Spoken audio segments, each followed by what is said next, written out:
bem-vindos a mais um Detona Química. Eu sou a Paula Schmelfeng e hoje, gente, eu trouxe uma convidada muito especial, que é a coordenadora do curso de Engenharia Ambiental aqui das Faculdades Oswaldo Cruz, para tirar todas as suas dúvidas sobre engenharia ambiental. Lá vem ela.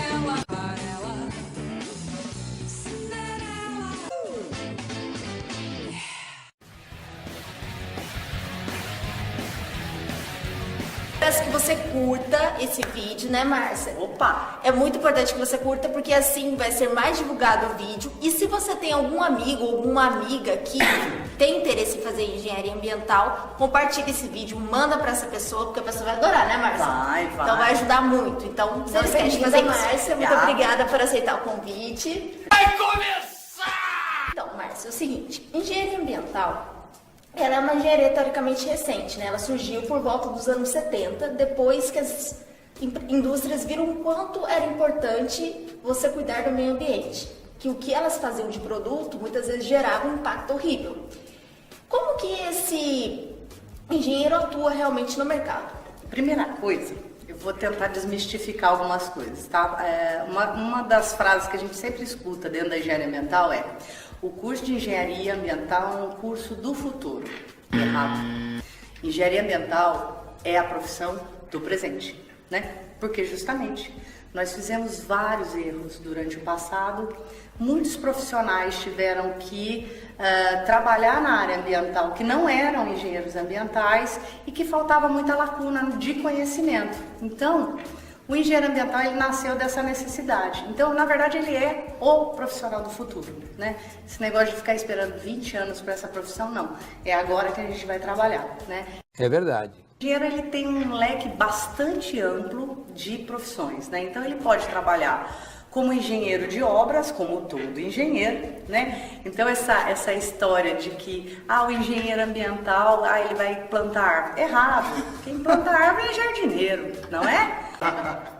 Então, o engenheiro ambiental, ele vai trabalhar com obra, com projeto, ele trabalha na parte de saneamento, entende? Esgoto, resíduo e água, que é uma demanda forte que a gente tem hoje no país. Então, assim, na indústria, o engenheiro ambiental, ele vai desde a adequação. Todas as empresas hoje têm obrigações legais, né? E as multas são muito caras. São muito caras. São muito caras. E dependendo do tipo de impacto que ela cause, ela pode gerar uma multa. Por exemplo, eu já tive cliente de cobrar, assim, de ter que pagar 1 milhão numa semana. Tá doidona? Né? Então a gente não tá falando de 100 mil, assim, não. 1 milhão numa semana quebra qualquer empresa. Mesmo a multinacional, ela vai sentir, não Nossa, é? com certeza. Vai sentir no bolso, tá certo? Então todas as atividades hoje, elas têm obrigações legais. E essas obrigações legais, o engenheiro ambiental, ele vai então tratar de deixá-la de acordo com os requisitos legais, sejam normas técnicas, sejam obrigações do órgão ambiental, que seja, no caso aqui, no estado de São Paulo, é a CETESB, mas todo estado tem um órgão de controle e prevenção ambiental que precisa seguir as regras. Alguns processos, né, algumas indústrias, além do órgão ambiental que ela tem que acatar, ele tem que ainda gerar documentação para o Exército, Ministério do Exército, IBAMA. Então a gente tem outras esferas federais. Tem a questão da certificação de qualidade, certificação ambiental, que também exige essa destreza do profissional. Uma outra questão é projetar, instalar, operar e manter estações de tratamento, seja ela de água, de ar e de solo, tá? Um nicho que é assim maravilhoso para engenheiro ambiental é consultoria ambiental, onde ali você trabalha com todas as possibilidades de problemas, né? Como foi que disse? Para quem gosta de não ter rotina na vida é a melhor maneira de trabalhar, né? Uma das coisas que eu acho que o engenheiro ambiental ele tem de vantagem é essa questão de não ter rotina, não tem monotonia na vida, né? Se você pegar a consultoria, um dia você está no litoral trabalhando para o porto, outro dia você vai para uma barragem, outro dia você vai para uma empresa, você sobe o telhado. Então, assim, é bem versátil a nossa vida ali dentro da indústria. Yeah! Hoje, nós temos engenheiros ambientais em bancos, né? Nossa, que interessante. É interessante isso, porque O quê? se você for pensar hoje em investimento, o risco de uma indústria, de alguma atividade, inclusive condomínios, tá? Então, tem grandes construtoras. O risco hoje é atrelado à área ambiental. Se uma empresa não tem gestão ambiental, ela não liga para as questões ambientais, o risco dela é alto. Então, muitas vezes, o banco deixa de gerar financiamento porque o avaliador, no caso o engenheiro ambiental, está vendo um risco eminente. Entendido. As construtoras, hoje a gente tem uma questão de áreas contaminadas, né? Então, muitos de vocês já devem ter escutado algumas coisas. Eu sempre, quando eu vou dar aula, eu cito algumas situações, né? O Center Norte, ele ficou Um tempo fechado, um tempo né? interditado, porque A tinha USP também, aconteceu. tem muitos, Eu tá? lembro disso. Nós E o temos prejuízo? Muitos. E assim, você pode ter prejuízos econômicos, você pode ter prejuízos ambientais e risco humano, porque se você está falando em explosão, não tem muito santo que ajude não, entendeu? Vai tudo tocar harpa, como eu costumo falar para os alunos, né? This cannot be good. Então, assim, é um risco grande. Então, para esses casos, quando uma construtora, né, vai procurar um lugar, um financiamento para uma área de um grande empreendimento, eu preciso ter uma avaliação criteriosa com relação à área que ele vai colocar. Então, o engenheiro ambiental, ele meio que serve de um CSI, assim, sabe? Uma investigação calorosa, a gente usa altas tecnologias e muito, a gente rastreia, né, contaminações ou atividades que foram feitas no passado de forma inadequada. É óbvio que o risco mesmo a gente quantifica com análises químicas, mas eu consigo ver um potencial, vamos melhorar, um potencial risco, isso é possível. Então, bancos, a gente já tem, eu tenho bastante alunos que trabalham, fazem estágios. Construção civil, nós temos muitos resíduos gerados hoje em obras. Então, eu tenho engenheiros ambientais tocando a parte de gerenciamento de resíduos nas próprias obras. Interessante. E um que eu acho interessante também, que quando eu falo para os alunos, eles falam, vai até aí, professor, hospitais, né? Os hospitais já tem bastante tempo. Porque o lixo de hospital também é diferente, tem que ter um tratamento, né? Exato. Não pode ser descartado de uma forma qualquer, né? É bem complicado. E assim, no hospital tem todos os resíduos. Eu falo, se você quer aprender a trabalhar com resíduo, vai para o hospital. Porque você tem desde um radioativo, ó, que tenso você falar. Nossa. Vou trabalhar numa mineração de urânio. Não precisa. Você vai para o hospital, você tem um radioativo também lá. Você tem metal pesado, você tem substâncias químicas, você tem bactérias, você tem mercúrio, e aí vai. Então a gestão é complexa, não dá para qualquer pessoa fazer. Então hoje eu tenho, por exemplo, engenheiros ambientais que tomam conta de cadeias de hospitais. Que interessante. Alunos da USOB, inclusive. Ah, que orgulho.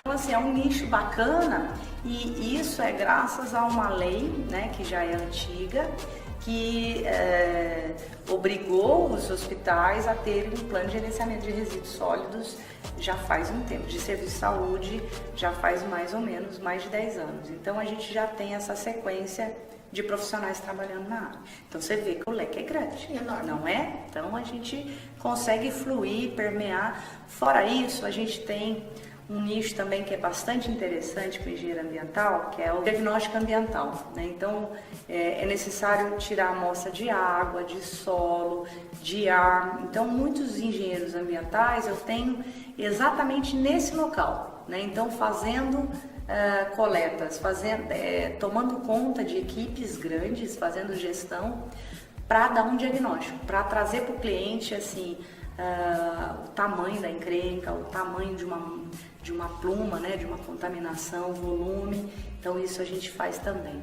Entendeu? Sensoramento remoto a gente usa também. Então trabalhamos com muitas técnicas na área de petróleo, que é a mesma técnica que a gente usa para prospecção de petróleo, nós usamos na área contaminada também. Deixa eu ver, ONGs, as ONGs estão muito fortes hoje em dia, Nossa, né? não mesmo. É interessante porque assim, eu sou de muito tempo atrás. Muito tempo atrás mesmo, mas tudo bem, abafa. E nessa época, né, quando eu me formei lá atrás, no passado, quem era da ONG era o eco-chato, era o bio-desagradável, sabe aquela pessoa assim, nossa senhora, que gente chata.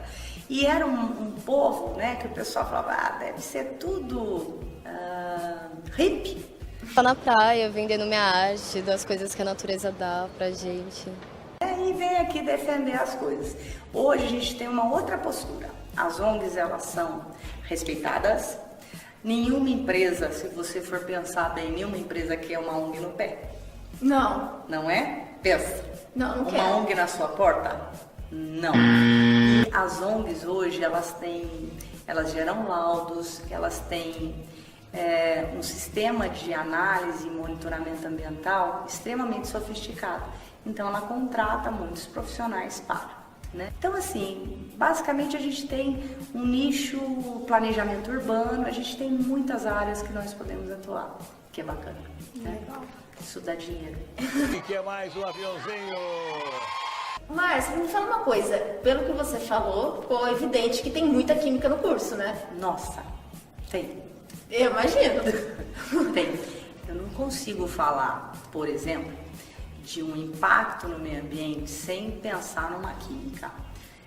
Quando um poluente é jogado na água, ele sofre processos químicos, físicos, biológicos, que o engenheiro ambiental precisa entender para ele gerar um laudo, para ele inclusive tirar a amostra, né? Se eu jogo um poluente na água e ele, por uma reação química, ele, em vez de ficar solúvel, ele vai para o sedimento, se a pessoa tirar a amostra da água, que laudo que ela vai dar? Acabou. Vamos pensar numa outra que eu sempre falo bastante nas minhas aulas, porque a minha disciplina é técnica, né? Então a pessoa vai tirar uma amostra de solo, ele tem uma contaminação lá na água subterrânea, lá embaixo. Eu posso, né, pelo conhecimento de química, pelo conhecimento da reação química, inclusive da interação química que o contaminante tem no solo e na água, ao invés de furar o solo até chegar na água subterrânea, que é um custo alto, eu posso fazer monitoramento de gás, por exemplo. Quer dizer, como é que eu faço isso? Eu tenho que entender a química. Yes! Então a química, ela faz parte do nosso mundo. Química é vida. Falou uma frase linda, agora eu vou usar. Química é vida. E se ela é vida, e se a gente trabalha com a vida, engenharia ambiental é química, pura química. Márcia, para quem está querendo entrar no curso de engenharia ambiental, qual o perfil que o aluno tem que ter? Isso é legal. Tá. Primeira coisa que eu acho que é assim inerente ao curso é uma engenharia, tem que gostar de exatas, né? Eu não sei se eu tô preparada. Então, às vezes a gente recebe algumas pessoas aqui, mas eu adoro o meio ambiente, mas eu não gosto de cálculo. Então, assim, tem outras áreas que você pode trabalhar no meio ambiente que não necessariamente você precisa trabalhar com cálculo pesado. Então, essa é uma questão. A outra questão, gostar de meio ambiente, né? Você vai ser engenheiro ambiental. Agora, se você não gostar de meio ambiente, não gostar de fazer uma coleta, não gostar de usar um botão, um botinão, fica difícil. Você tá falando sério? Existem dois tipos de engenheiro. O engenheiro que fica no escritório, que também é totalmente possível. Tem engenheiros que ficam o tempo todo no escritório. E tem o engenheiro de campo, que gosta mesmo, gosta exatamente disso, de ir enfrentar os problemas no meio do campo, que são vários, quando a gente vai para para uma atividade de campo, e o engenheiro ambiental geralmente ele trabalha com equipes grandes, tem conflitos, isso é normal, inerente à área, né, de trabalho, e então a pessoa tem que gostar, né, de ir para campo, né, de gostar do meio ambiente, de gostar de tudo que está relacionado ao meio ambiente. Uma outra questão que eu sempre levanto com os alunos é a pessoa ser observadora. Toda pessoa que é da área de meio ambiente, ela está olhando o meio ambiente. Eu estou andando na rua, eu estou vendo posto de monitoramento, eu estou vendo uma planta que está florescendo numa área completamente diferente. Aí você fala, nossa, está acontecendo alguma coisa aqui. Você olha a rachadura, você vê vazamento. Então, quando a gente vai para campo, para a indústria, para qualquer atividade que nós fazemos, nós temos que perceber o mundo, né? E só assim que a gente consegue ter uma relação mais estreita com o meio ambiente. Uma outra coisa que eu acho que é importante, tecnologia, né? Porque todos os instrumentos que nós trabalhamos hoje na área ambiental, eles são muito tecnológicos. Então, nós trabalhamos, por exemplo, com análises em tempo real. Então, a maioria dos equipamentos que nós trabalhamos, eles têm um computador acoplado, são miniaturizações de equipamentos de laboratório, tipo cromatógrafo desse tamanho.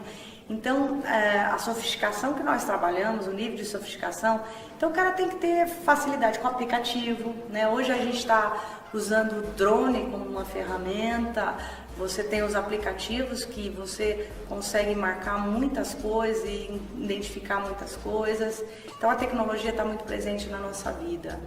A pessoa tem que ter muita facilidade de comunicação, porque nós trabalhamos com muitas pessoas, né? As equipes, geralmente a gente trabalha com equipes grandes, outros engenheiros, geólogos, biólogos, a própria população mesmo, né? Porque a área ambiental eu não consigo separar ela do social, então sempre o socioambiental. Por exemplo, se eu vou ter um desastre de Mariana, por exemplo, a primeira coisa que eu vou me preocupar é com a população, não? Sim. Com a biota, mas a população também é afetada, então eu vou ter que conversar com eles.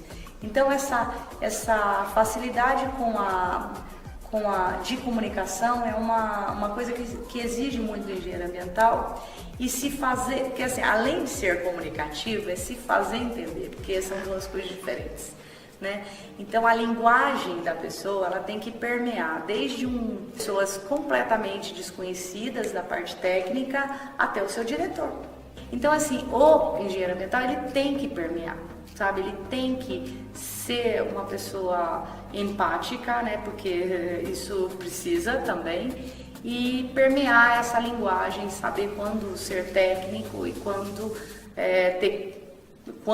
que ele tem que codificar isso para uma linguagem mais simples, tá? Faz bastante sentido. É. Márcia, mais uma vez, muito obrigada por ter aceitado o convite. O curso de engenharia ambiental realmente está bem apresentado aqui na Oswaldo. Tá? Obrigada. Incredible. E eu gostaria de agradecer você que assistiu o vídeo. Não deixe então de deixar o like e de se inscrever caso você não seja inscrito. Lembrando que esse vídeo conta com o apoio das faculdades Oswaldo Cruz. Muito obrigada, super beijo e nos vemos no próximo vídeo.